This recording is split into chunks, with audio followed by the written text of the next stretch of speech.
Hebrews chapter 12, verses 12 through 17 in the New American Standard Bible. Therefore, strengthen the hands that are weak and the knees that are feeble, and make straight the path of your feet, so that the limb which is lame may not be put out of joint, but rather be healed. Pursue peace with all men, and sanctification, without which no one will see the Lord. See to it that no one will come short of the grace of God, that no root of bitterness springing up causes trouble, and by it many be defiled. That there be no immoral or godless person like Esau, who sold his own birthright for a single meal. For you know that even afterward, when he desired to inherit the blessing, he was rejected, for he found no place for repentance, though he sought for it with tears. The book of Hebrews explains the centrality of Christ for Hebrew believers in Jesus during a certain time and place, specific context. In this pericope of scripture, the author just finished speaking about the many people of the Old Testament who suffered for faith but did not see the fulfillment of the law in Christ. The author then instructs readers to be disciplined in faith, just as Jesus was loyal unto death. Here, the author is encouraging readers to both strengthen those amongst themselves in the church, as well as to make peace with all men.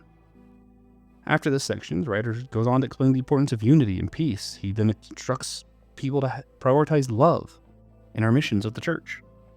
Christian Ashley, how might we understand this instruction to strengthen our brothers, make peace with everyone, and remove bitterness in our own context today? You remember that at one point in time, depending on our Christian journey, we were the ones who were weak. Not that we are ever always going to be strong, but that our responsibility is to look after those who have been hurt, look after those who need help. And at that same time, a part of helping them is to get rid of the Esau's in our midst who think that they're all right, who think that they're still going to get what's theirs. But while they're there, all they do is cause problems. So a good part of looking after the weak is looking after those who are weak and are not willing to admit they're weak. Mm-hmm. Yeah.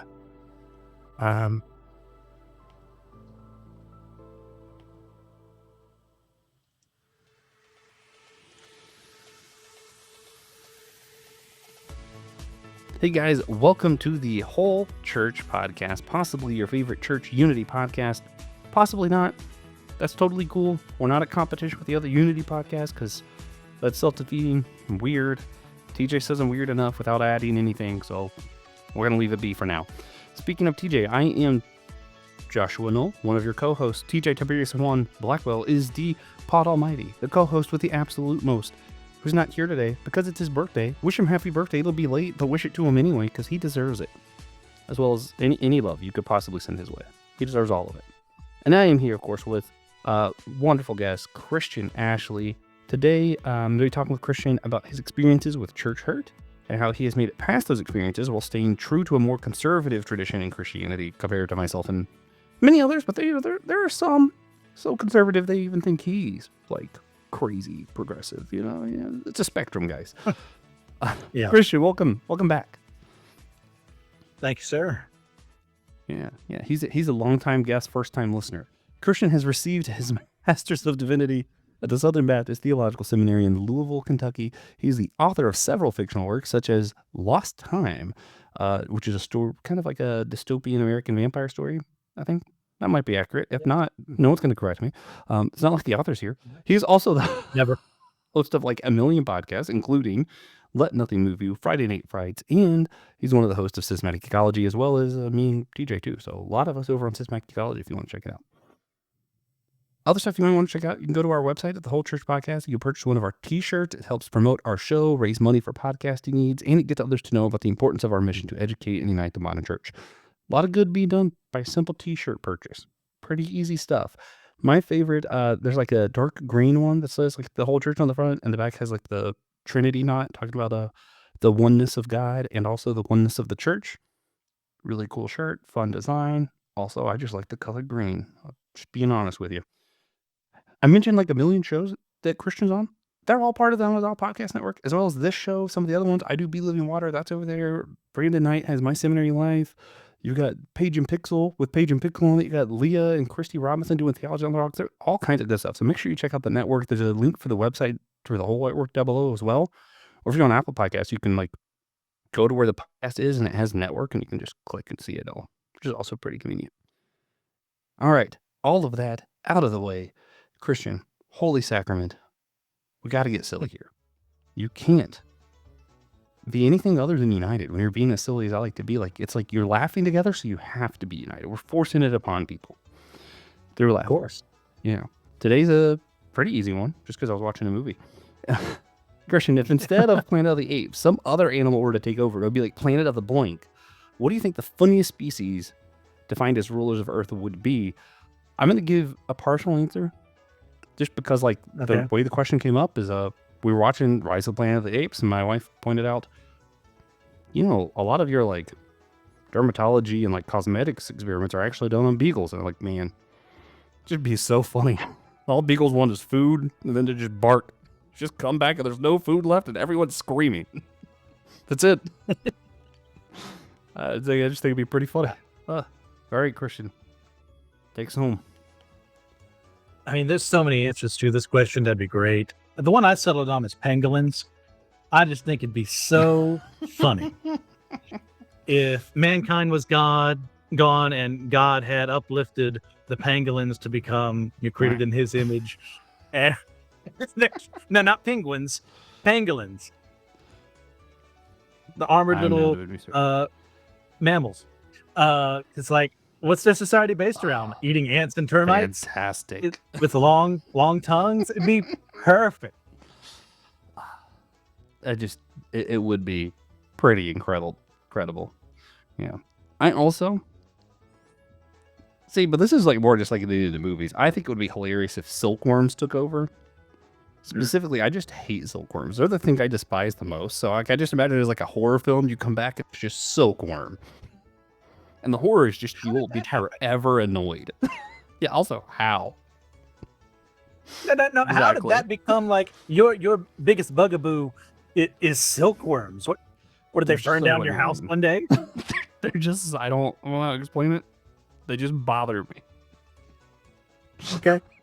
You continue being yourself. My brother, it's like a whole lot inside joke. He just like, every now and then if I'm doing something, he's like, you're being a real silkworm right now. But that's a great brother right there. Yeah. yeah. It's what it is. Yeah. I hope there's like a silkworm enthusiast listening who's going to like write me a real nasty email after. All right. Silliness aside, onto what TJ calls the real show. I think it's all the real show, but it's fine. Christian, you've been on like a lot, but as Marvel has told us, every episode is someone's first episode. So for those who don't know you, could you maybe just briefly share what church tradition you come from and what's led you to where you are today in the faith? Yes, I grew up in the Southern Baptist Church. As I said many times before to other people, I was born on a Thursday. I was in church on Sunday. My mom and dad were very serious about that with me and my siblings, making sure that we were there. We were attending not for the sake of attending, but for the sake of growing in faith. I came to faith when I was 6 years old. After one particular sermon, my dad took me aside, asked me what I thought about, who I was, what it meant to love Jesus and everything about that. And as much as a 6-year-old can understand what they're getting into, like I agreed, and I accepted Jesus as my savior then. I got baptized soon after that and continued to be in the church. We moved different churches. And there I met a great group of guys who I'm friends with to this day. Working with them, we were in youth ministry together. And it was around the time of when I was 16 that I first felt the call to ministry. And I said, no, because who wants that kind of responsibility? Who wants to be the guy in charge? Not me. I much prefer being the guy, behind the scenes, making sure things are run smoothly. No one has to ask any questions. Things just get done. But God said, yeah, you're good at that, but you're also good at what I'm telling you to do. And I just kept telling him no. Went to college, met Joshua there, made some really great friends there in that ministry, met a church we'll be talking about today as well, in the midst of all that. Tried for years to find something in my chosen field of creative writing, failed utterly and miserably to find a job there, went back home. If there's no more struggles here, and then finally came to the point where we realized, okay, I cannot run someone without unlimited stamina. I broke down to my parents, confessed the truth about what I think why God is allowing me to fail all this time is because I'm not doing what he told me to do. And that, of course, being going to seminary. So I went there, studied under some of the most brilliant people I've ever met in my life who really cared about me. It wasn't just a job to them. Grew up, helped out in the church while I was up there, came back, and now I'm in the midst of the in between where I'm searching for a job, have not found one yet in my chosen field again. But at the same time, I think it's kind of fair. I stole about 16 years from him. If he decides to make it last a little longer, that's on me, not him. Yeah. So that is where I am. Yeah. Yeah. It's been a privilege to be part of the journey with you.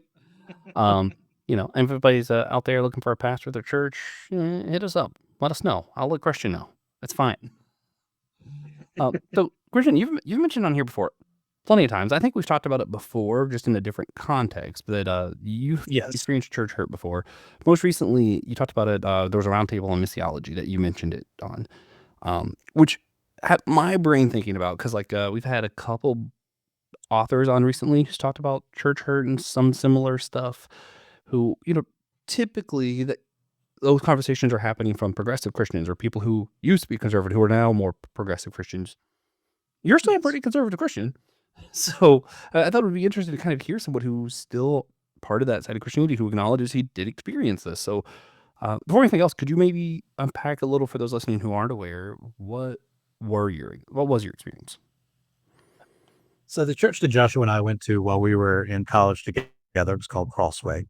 And one of the leader there, Tom Parkus, who I believe to be an actual man of God, who I believe to be an actual Christian, saw me, tried to uplift me in his way of doing things because he saw natural talents in me that he wanted to grow in me. He also saw a lot of pride, correctly identifying a lot of pride. And part of what he would do is whenever I came to him, hey, I talked to this person about coming to church, or I had this experience, talking to someone about my faith, they go, oh, great.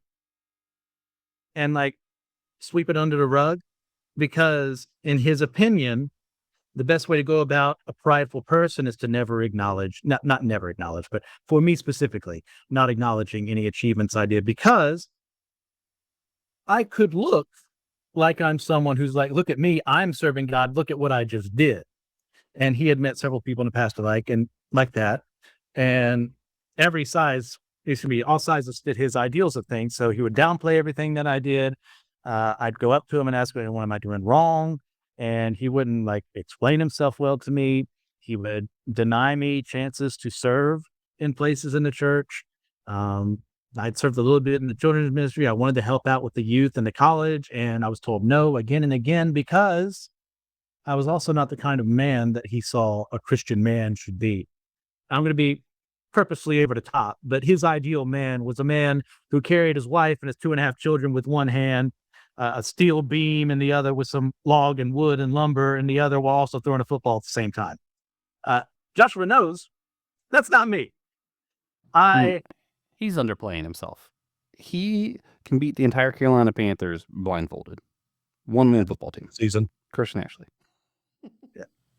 Yeah. No, I'm not a physical guy.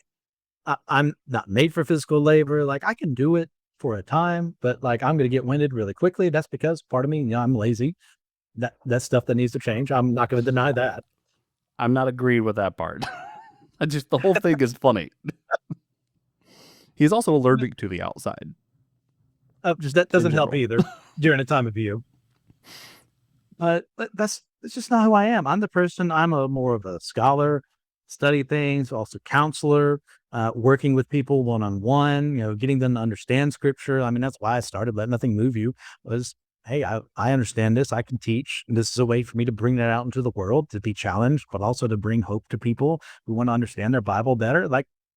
That's one of the reasons why I went to seminary, because that's where I want to be job-wise, is in that same position, looking after those who are sick and afflicted, helping people in the middle of unhealthy relationships or marriages that are starting to fail or something like that, but also bringing them into the Word and everything. That's why God put me on this earth.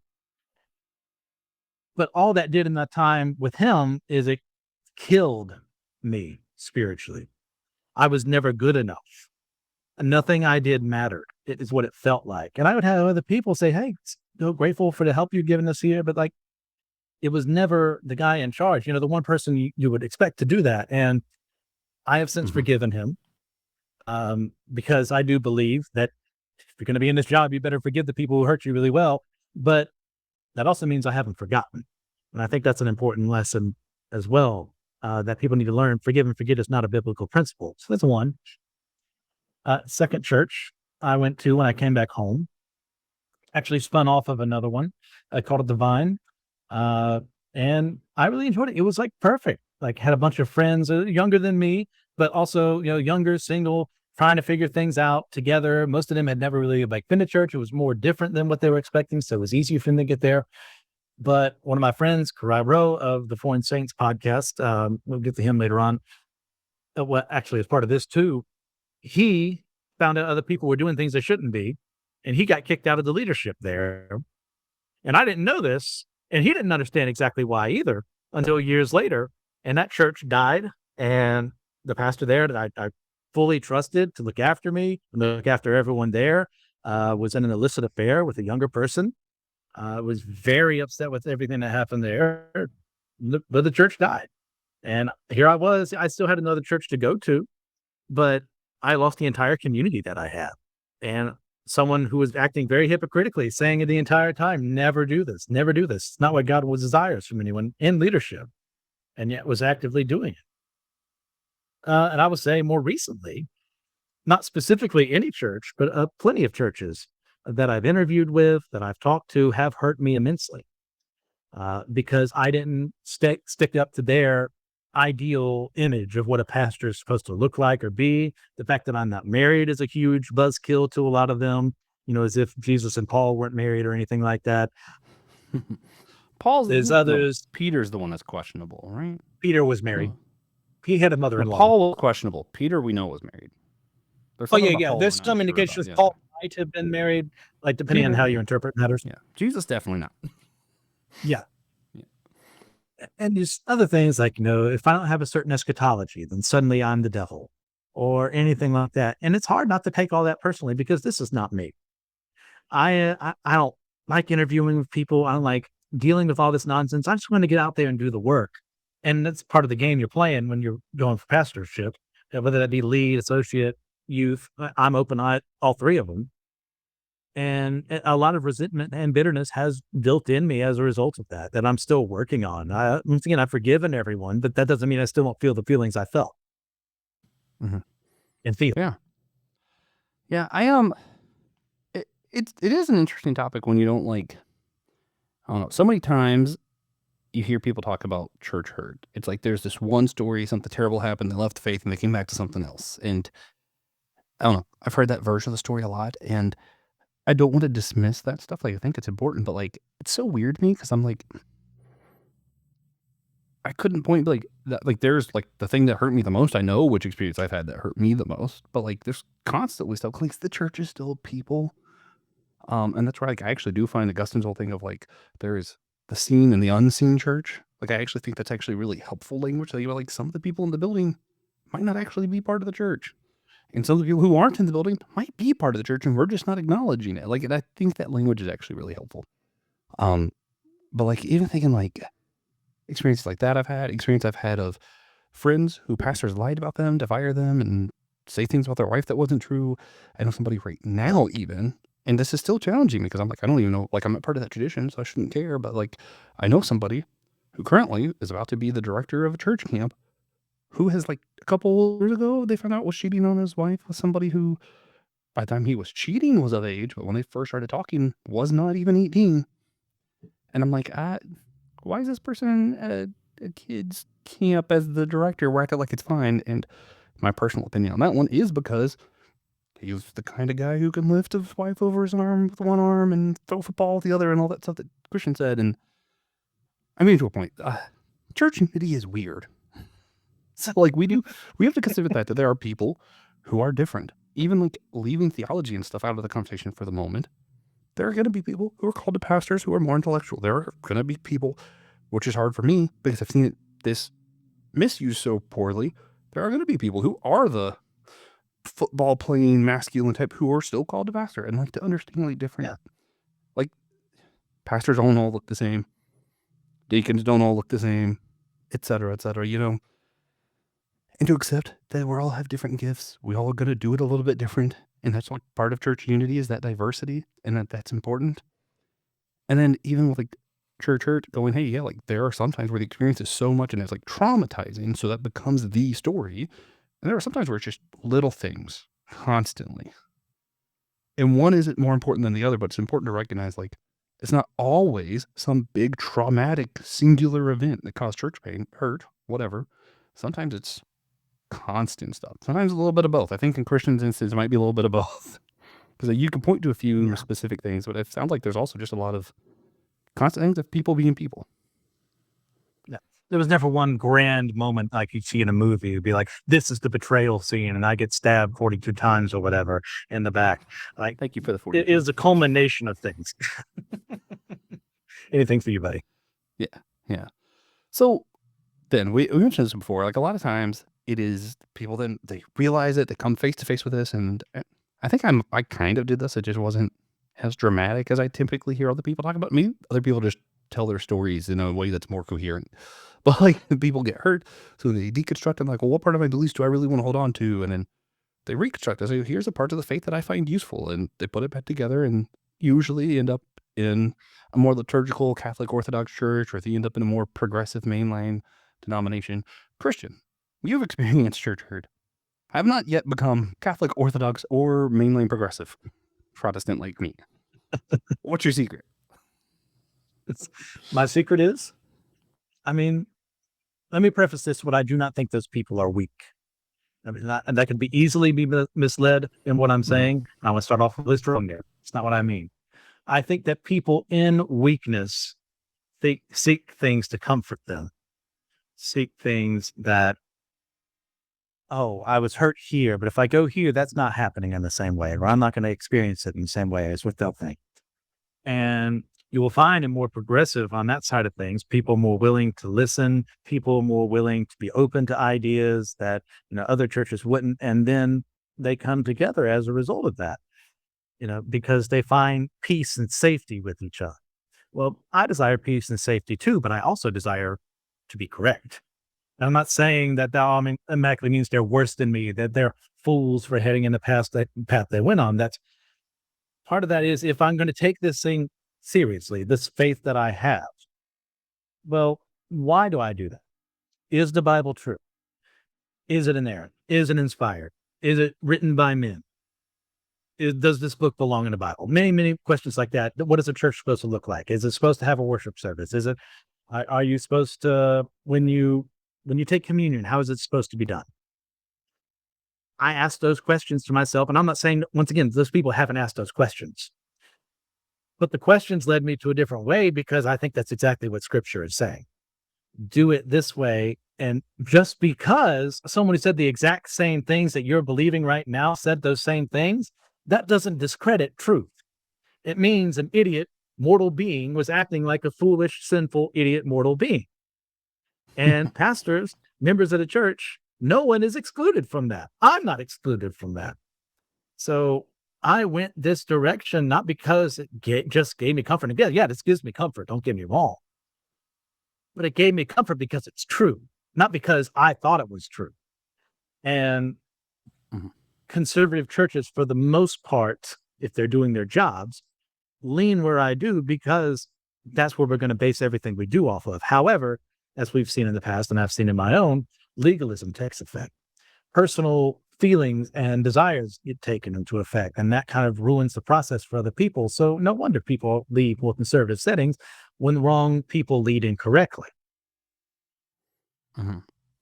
Yeah, I don't think there's really an answer to this question. But okay, so like for myself, pretty much the opposite thing I think was true.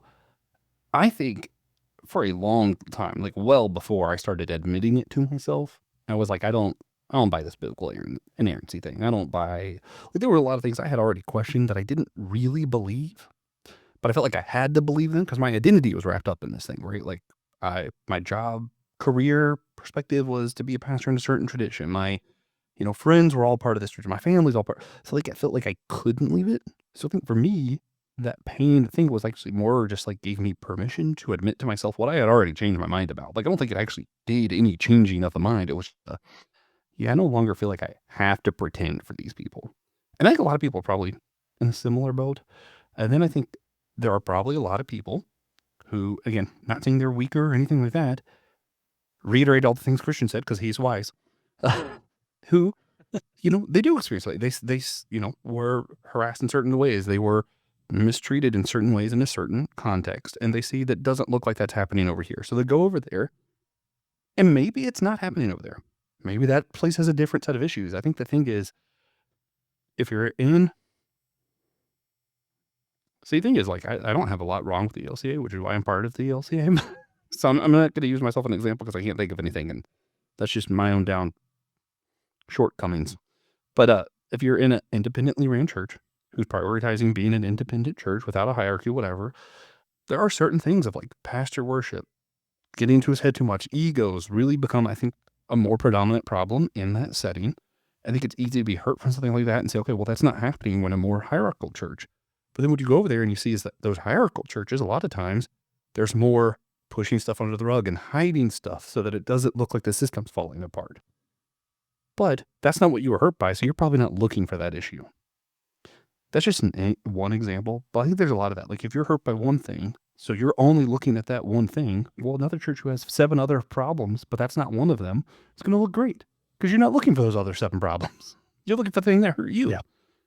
And that's valid, but I do think that happens a lot. Yeah. Okay, so Christian, is there a correct path forward? Like, do everyone need to just sign on and agree we're going to avoid the whole deconstruction thing completely? Do everyone need to say, all right, we're going to deconstruct, but promise that we're going to reconstruct to the exact same church and beliefs that we started off on? Is there a correct answer? When you experience church hurt, you have these questions, whatever. Is there a correct forward? I will say the initial construction is perfect and flawless. That, of course, being Jesus Christ and his teachings, the God who revealed himself through scripture. That is the perfect and flawless thing. However, the perfect and flawless thing that is the cornerstone of our belief has been used and abused by people who maybe someone had well intentions and ended up in a bad way, or someone who took it for their own means, or someone who misinterpreted something and caused problems.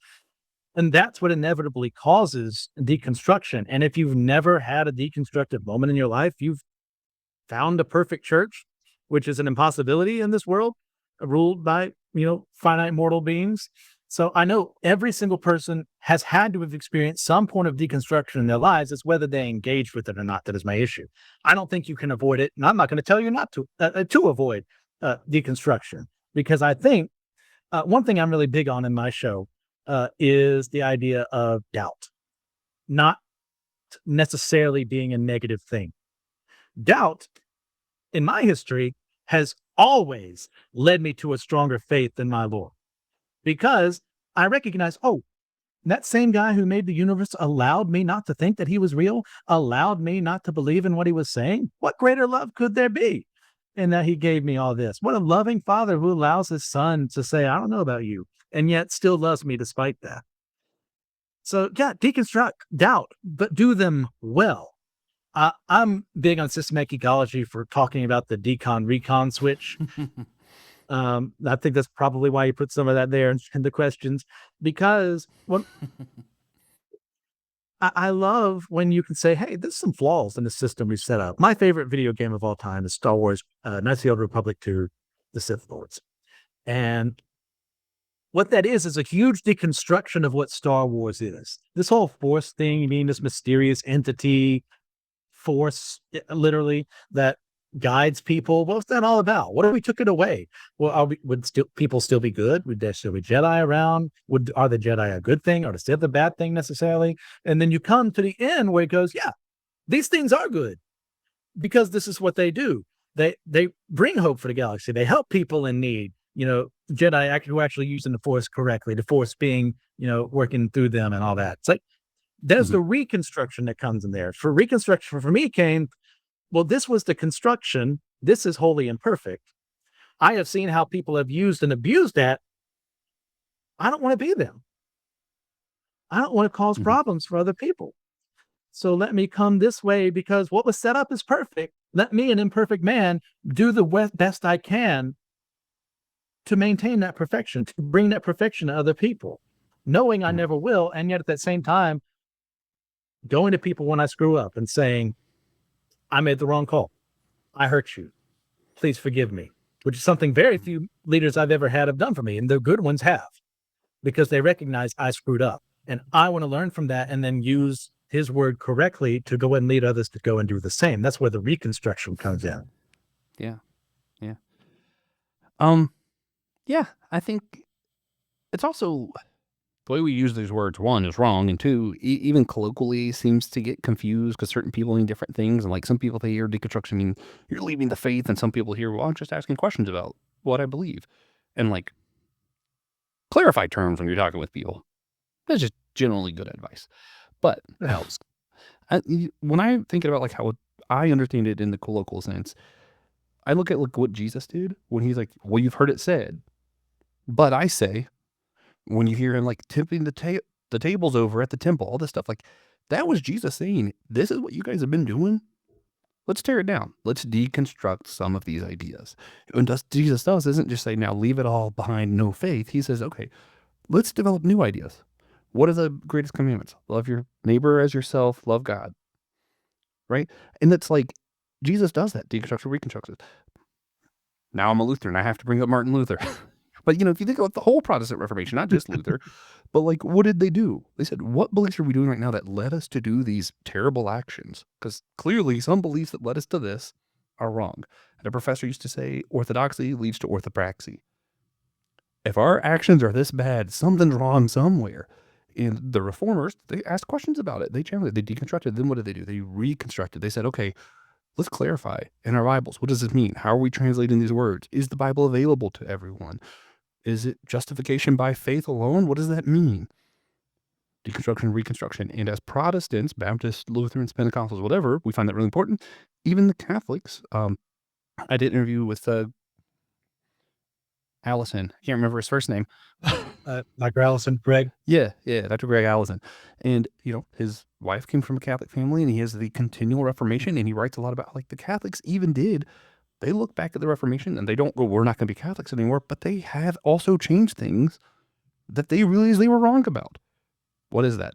Deconstruction, reconstruction at a macro level. These things are important. I have a lot of respect for fellow Christians who deconstructed, who said, I could ask questions about what I believe. I'm not going to believe it just because my parents told me, and I can believe it just because my tradition said. I'm going to ask questions and really deconstruct this thing. I have a lot of respect for people who deconstructed it and reconstructed and don't agree with me. Whether they reconstructed to the exact same thing, but they actually bothered asking the questions, great. If they deconstructed and reconstructed and said, you know what, actually, I don't think I believe the faith at all. Cool. I have respect for that, even if I disagree with them, if that makes sense.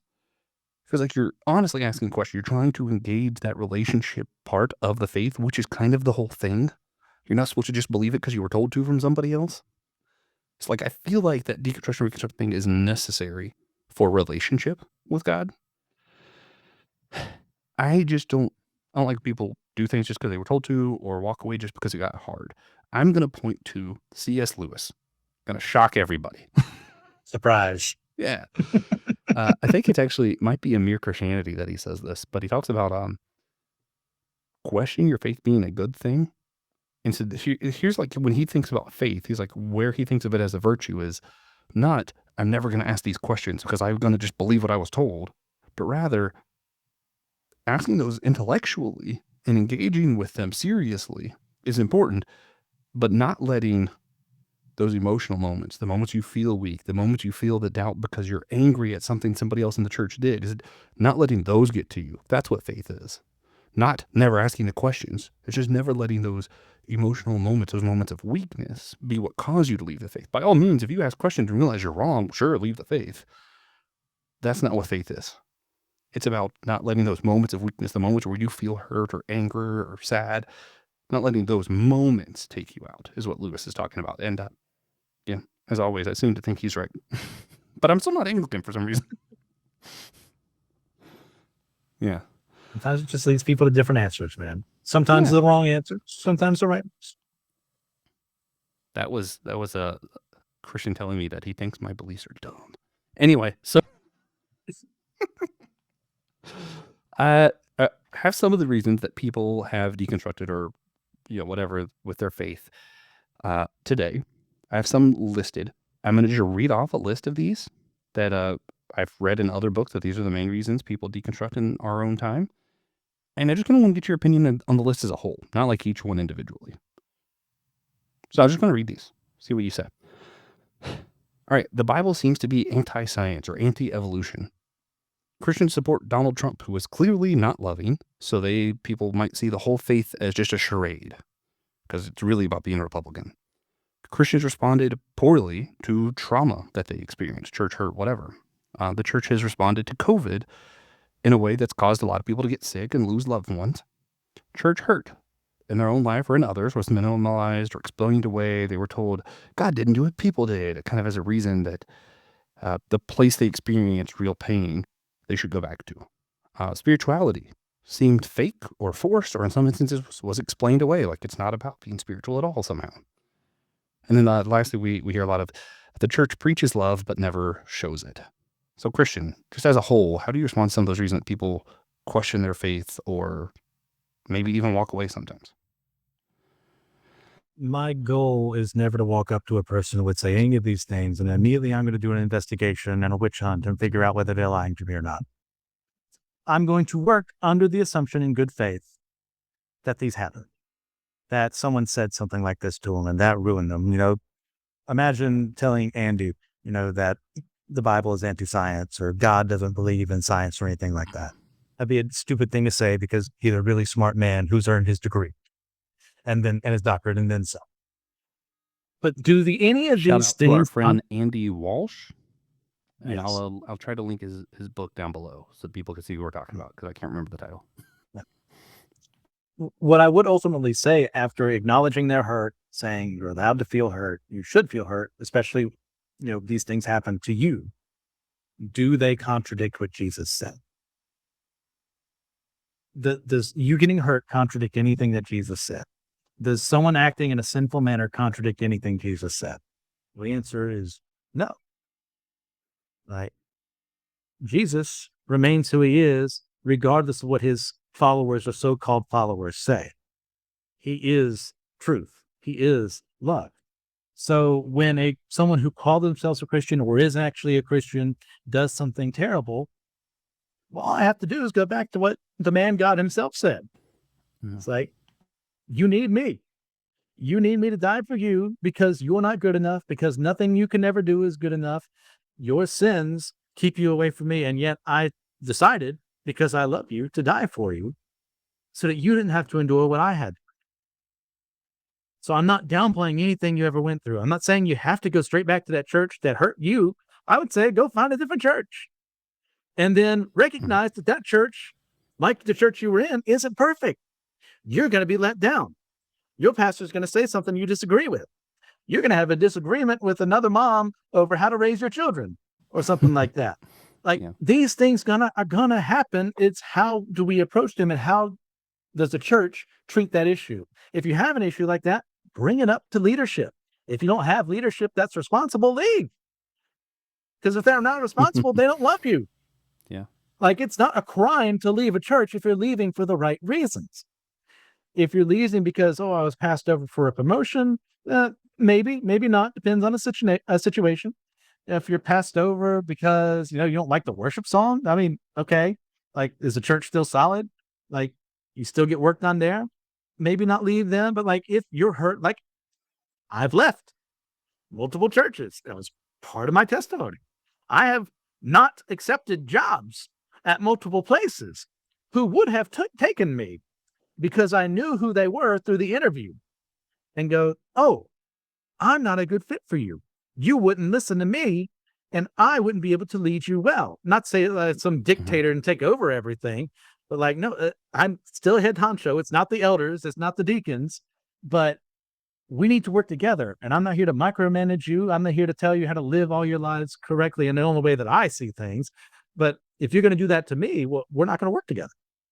So other things too, like church Bible being anti-science, is it? Have you read the book? Have you really? Have you read the book cover to cover? The Bible loves science. Yeah, you can argue about creation and evolution every day or how we're supposed to treat people, blah, blah, blah. You know what? God made this earth and he made everything in it, including the scientific laws that we have in place. That is a wonderful, beautiful thing. If anyone says otherwise, they're not reading the same book you and I are correctly. Or the political leader of any stripe, Donald Trump, can't stand a man. That's another reason some churches find me offensive, because I don't align perfectly with that. You know what? That means we're not going to work out well together, because you're serving a man who got allowed to be there, but God allowing someone to be in charge doesn't mean he approves of every action he makes. Quit misinterpreting scripture. And that goes for anyone. It didn't mean he approved of everything Bush did, Obama did, so on and so forth. It means that God allowed them to be in charge. So don't twist it to be something that's not. And once again, regardless of who we put up there, does that contradict anything scripture says? No. Does it contradict truth? No. So I would also say to people real quick in all this, for those who've experienced legitimate hurt, find help as best you can. If you're afford therapy, go to therapy. If you need someone else who's really spiritual that can counsel you extremely well, go to them. Like, find a way to let that out. Otherwise, it's just going to bottle inside of you forever and ever. And I can speak to this as it's happened to me. There's some of the people I've had to work with in my life who claim the same Jesus I do. It's not healthy. Speak out about it. This is therapy to me, to an extent. Yeah,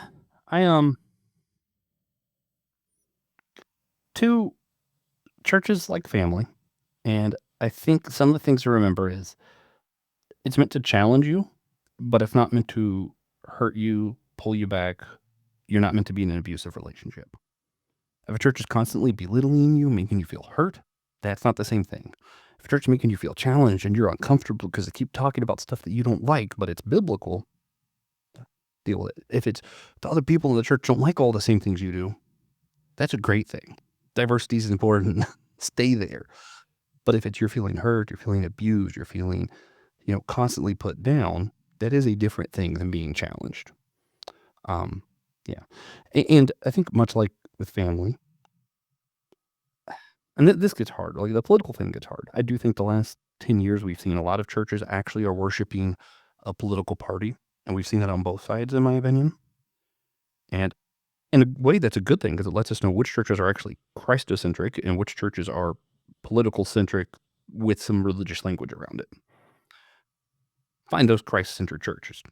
One of the reasons we used Hebrew at the beginning. I love that it's just a book that's like, hey, keep Jesus center.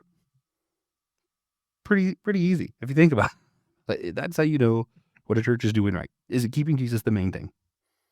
Cool. If you're challenged and they're keeping Jesus the main thing, you're not feeling hurt, stay there. Be challenged. That's great. People are people. Next thing. Christian. Yeah.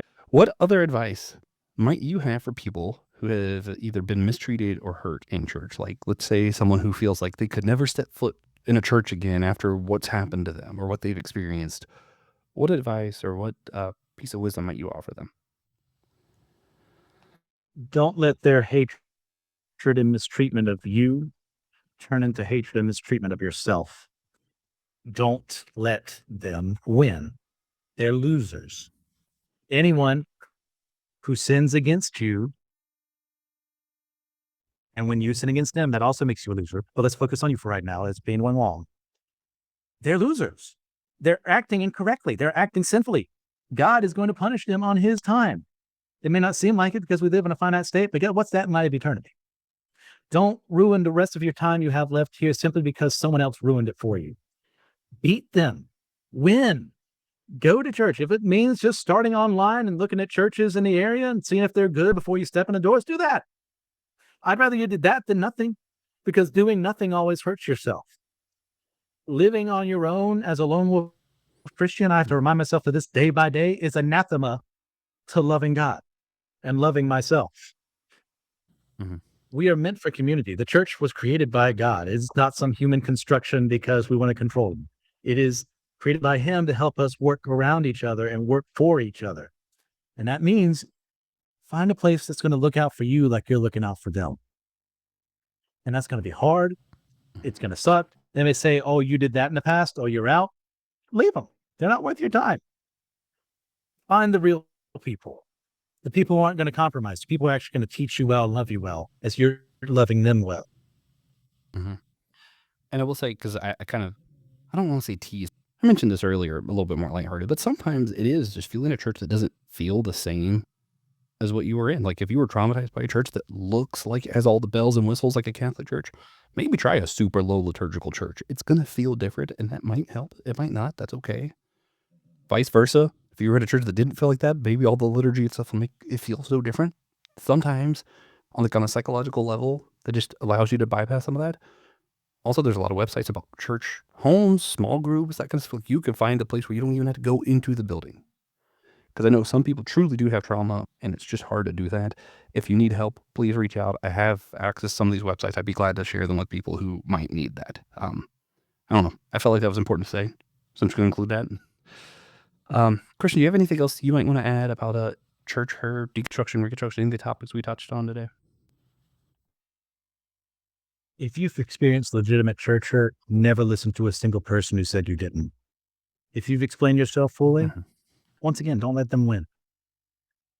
Find people who are going to love you for the creature created in the image of God that you are. And it's going to take work. It's going to take time. It's going to take heartache.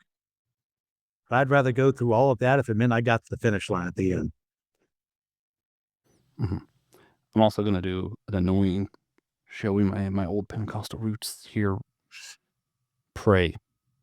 I have known people who left church, didn't want to go back because they had hurt, who found real Christian community at a bar, who found real Christian community at a house church, who found real Christian community at Comic-Con. Sometimes it's like, hey, I think you should try to find it yourself. Do for yourself what you can. Sometimes just pray. God might just let a community show up where you least expect it. And that's cool too. God also wants the best for you. So I think prayer really does work. Pentecostal stuff out of the way. All right. Christian, we do have to do a practical action. What's something you think anybody listening right now could go do that'll help better engender Christian unity in the church today? Be slow to listen. Slow to answer, quick to listen. In regards with, someone is speaking about church hurt to you, or you're speaking church hurt to them. Listen. I love solutions. They're my thing. But a part of getting actual solutions is actually being willing to listen to the person, not just having the answer ready right off the bat. Because sometimes they don't need to hear it right that second. Learn other people and learn how to actually answer them well and listen to them well. And if everybody did that, listened, especially to these stories of church hurt, before just coming up with a quick answer or throwing out a God didn't hurt you, people did, whatever cliche out, if they listened, what would change in the church, in the world around us? I think more crimes would be exposed in the church. I think, righteousness would be delivered to those people. They'd actually be listened to instead of talked at. Would help immensely for their desire to actually come back to church. Yeah. I agree. I like that. Amen. Barely, barely. God moment. Well, we'll do God moments before we wrap up. Just a place we've seen God in recently. TJ likes to make me go first. He's not here, so he won. I'm going to be lame. I'm wearing a t-shirt right now for Geeks on a Roll. It's a tabletop role-playing game that we do on another podcast that's Mac Geekology. Chris and I were part of one recently. Made some superheroes and different characters do a Bible study on Song of Songs together. And Christian, inadvertently, not part of the planned game, made me think of what role does sacrifice play even in romantic love? And I don't know. I've been thinking about that. So my God moment is currently still happening. Yeah. So Christian, what about you? Oh, also it's TJ's birthday, so that's a blessing for everyone who's alive. And that's my third one. Yeah. I'm going to add two. I will say recently, I mentioned Karai Road, the 4 Incidents podcast earlier. He and I, he's been fighting a group of people known as the polypals for a while. The people who believe that the Bible preaches polygamy and polygyny, and that we're the woke losers who won't listen to reason because God really wants me to have that extra woman or two on my side. And we did an episode that's just released as of today. Yeah, it's amazing, where we just ripped him to shreds. And I needed that so very much. Just, sometimes you just need an easy enemy to beat up when they say stupid things. What a thing to say on a church unity podcast. I'll Hey, say hey. we had I think it was Michael. No, who was it? There was somebody on our show once who did actually talk about a project they're doing of like, I think it's real difficult mission work when you go to a place where polygamy is already established. And then they're like, what do we do with relationships? But from that's the its own jump thing. starting there is weird. Like, that's a whole different conversation. I don't, trust me, you'll have a good time listening to that one because I had a great time, dude. And second, as I mentioned last time I was in here, went up to Chicago to go see my niece and brother, help them move. My mother and I went up there, and I had an absolute blast with them. Was loving on that little girl and making sure she was taken care of. It just feels so good. You never feel as good as you do when a 2.5-year-old wraps her arms around you and says she loves you. I just want to go to Chicago and see Brandon, right? Yeah.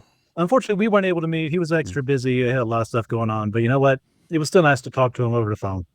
Yeah. Ironically, that's also part of why we're doing this episode. I'm buying time to have Brandon on the show soon. So there we go. He rescheduled. And then I was like, hey, wait a minute, I have an idea. And Christian was like, So now I know the hierarchy. hierarchy. Well, that was just Brandon, everyone else. You were just on. You've been on a lot the last 2 months. All right. All right. Well, what's that, funny, guys? It is funny. Time to start wrapping this one up. We do want to thank everybody for listening. If you made it this far, consider sharing it with a friend, cousin, enemy, especially your cousins, enemies. I get, cousin enemies. Yeah, cousin enemies especially. Go to our website, guys. Purchase one of our t-shirts we mentioned earlier. Helps promote their show, helps raise money for podcast needs. It lets other people know about the show and the importance of our mission to educate and unite the modern church. A lot of good done in buying a simple t-shirt. Again, my favorite is the Trinity Knot one. There's also a few other good ones with like different languages and stuff and cool prints. Check it out. I think it's worth looking at all of them personally. Link in the show notes for the whole church website, and you can see all that. Also, check out the other shows on the Ozal Podcast Network, most of which have Christian.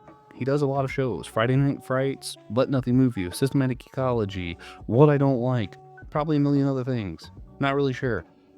You also hear me in Be Living Water. And I really like Page and Pixel. Check that show out. We hope you enjoyed this show.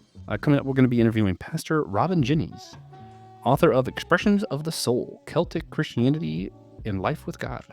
Then we're going to have on Jason G. Green. He's the author of Too Precious to Lose and former associate counsel to the Obama administration, United States of America stuff.